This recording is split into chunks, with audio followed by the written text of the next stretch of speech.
Captain in Space that you may have seen. He is beloved by everyone, Mr. William Shatner.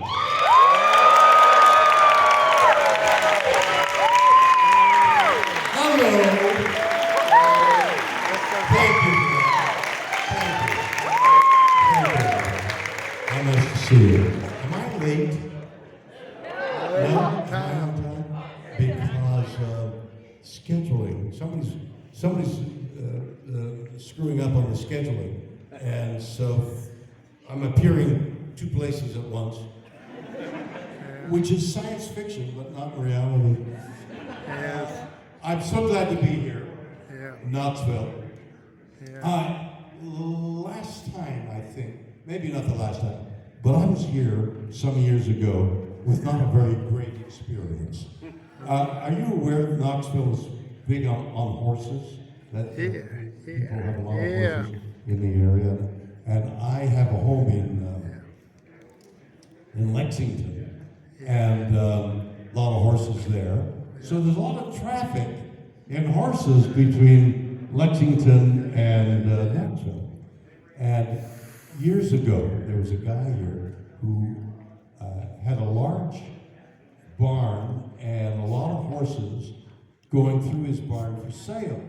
And back in Lexington, a veterinarian friend of mine who was looking after my horses said, I just had a newborn baby. A baby we talk about. It sounds like it's humans, but it's all about horses. I just had a new baby horse, and I'd like to bring him out, bring the mare and the horse out for you to see. So out comes this beautiful little baby, and I said, what do you want for him? And he named the price very low, because the baby was like days old. And I just saw something in that baby. So I said, I'll buy the baby. What's your price? So he was startled, and he named a very, very low price. So some of the months went by, and this baby got better and better. And now he was worth a great deal of money, but I owned him. I thought that was fair. I bought the horse. I didn't know it was going to become a great horse. He's now a breeding horse right now. He's now aged. He's 16 now, and he's making his big mark as a breeding horse. But I didn't know that, neither did the veterinarian at the time. But the veterinarian, unbeknownst to me, thought I put one over on him, and now he had a grudge. So one day, he says, in Knoxville, there's this guy who has a lot of horses, and he's got a great trotting horse, because I was interested in standard breds as well. They're the trotting horses that you see with a bike behind, two wheels and a bike behind. So he said that he's got a great trotting horse for sale, and it's a female. You could breed to this great horse. Oh, wow. He said, I got my own plane. I'll fly you to Knoxville to see that horse.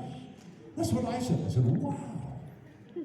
So we get in his plane. He's got a pilot, and we fly from Lexington to Knoxville to see this mare that is a trotting horse. So we get to the big place, and I'm sure you've seen pictures of horses trotting with a guy in a seat behind them. It's called a bike. So it's a bike. So that's what this mare purportedly does. So they bring the mare out, they put the bike behind her, and one of the guys working for the gentleman who owns the place gets in the seat and trots the horse up and down a rather hard surface. And I'm thinking, that's hard on the hoofs. I wonder why he's doing that. And while he's trotting up and down, they're throwing stones on the roof of the building. Oh, God, what are they doing? I mean, they're alerting the horse. I said, I'd like to get behind and try the horse out. I try the horse out. She pulls on me, but raising her legs, she's going, and it's like good horse. So the vet says, I'll examine the horse, and because usually those horses start to fail on their rear end because there's so much work. So they get sore on their rear end and develop calluses, and it hurts them, so they don't do so well.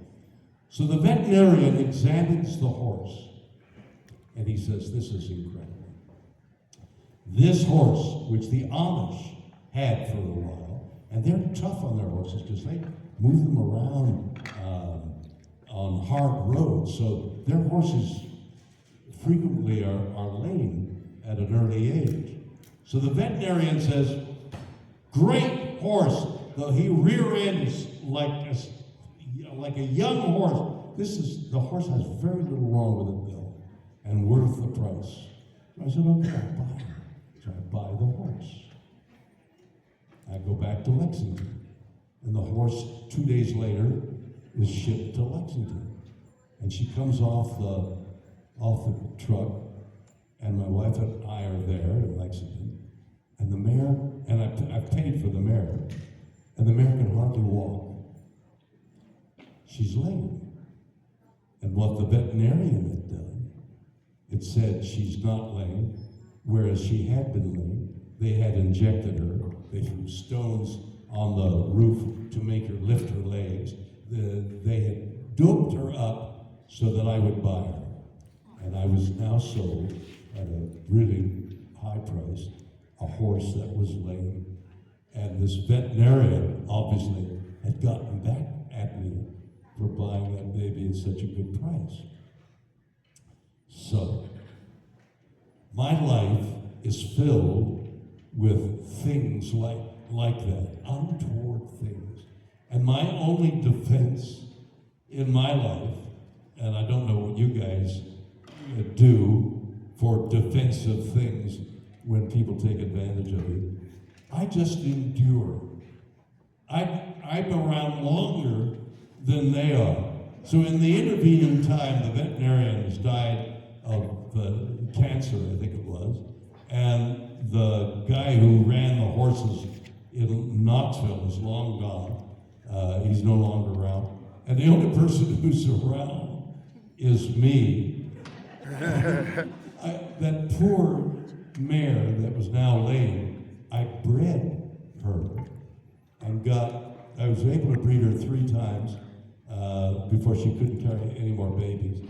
And I got 3 beautiful trotting horses from that mare, who gave me 3 lovely children of hers, and we had a good time with those young horses. So just by enduring my event in Knoxville, I wasn't cheated too badly. Is that an interesting story to you? Yes. And I seem to have done that with my career. I started off at 6 years old in a summer camp, and I was they wrote a summer camp play.